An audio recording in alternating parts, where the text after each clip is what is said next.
रही। बोली गोविंद भगवान की। आज एक गुरु महाराज थे कि गुरु महाराज अपने चेले के साथ गंगा के तट पर स्नान करने को जाते हैं। गुरु महाराज गंगा के तट पर स्नान करने को जाते हैं कि गंगा के तट पर एक बोर्ड लगा हुआ होता है। उस बोर्ड को देखते हुए शिष्य बोला, उस बोर्ड को देखते हुए शिष्य गुरु महाराज से बोला, गुरु जी देखो कितनी बढ़िया बात लिखी है।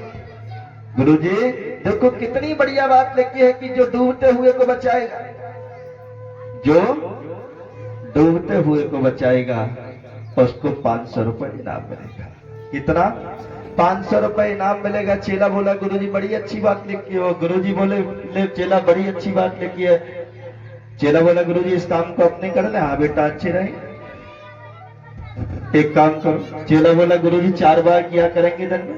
कितने? 4 बार किया करेंगे और 500 4 बार मिलेंगे, 2000 हो जाएंगे। 1000 आप लेना, 1000 मैं लूंगा। गुरुजी बोले, आज पोल खुल जाएगी। 4 बार करेंगे तो सिर्फ 1 बार करेंगे, 500 मिलेंगे। 250 तू लेना, 250 मैं लूंगा। 250 तू लेना, 250 मैं लूंगा। उधर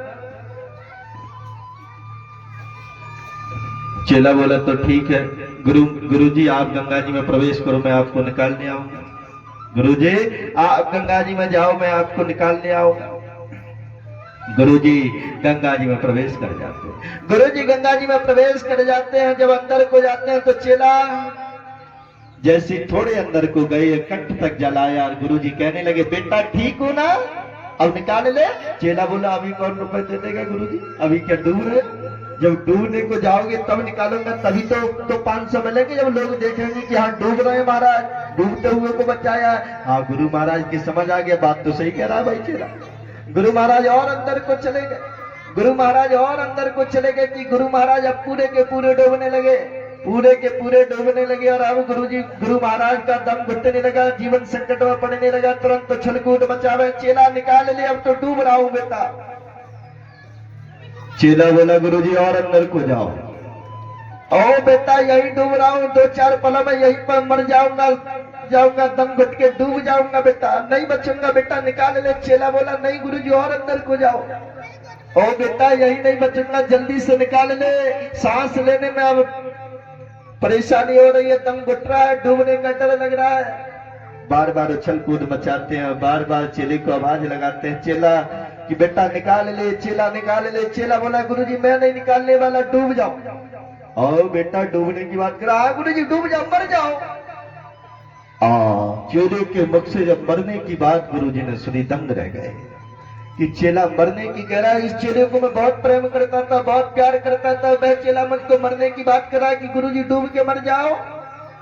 चेला से गुरुजी बोले, गुरु महाराज बोले, चेला एक काम कर बेटा, तू 500 के 500 तू लेना, लेकिन मुझको निकाल ले, मैं डूब जाऊंगा, मैं मर जाऊंगा बेटा। चेला बोला, गुरुजी मैं यही चाह रहा हूं, मर जाओ। गुरुजी बोले, बेटा 1000 दूंगा, 500 और जेब से दूंगा, निकाल ले बेटा। चेला बोला, नहीं निकालूंगा गुरुजी, मैंने कह दिया ना, डूब जाओ, मर जाओ, मर जाओ, मर जाओ, मैं नहीं निकालने वाला। गुरुजी बोले, बेटा मेरी से गलती क्या हुई ये तो बता दे बेटा, मुझसे गलती क्या हुई जो तू मुझको डूबने के लिए छोड़ रहा है तुरंत।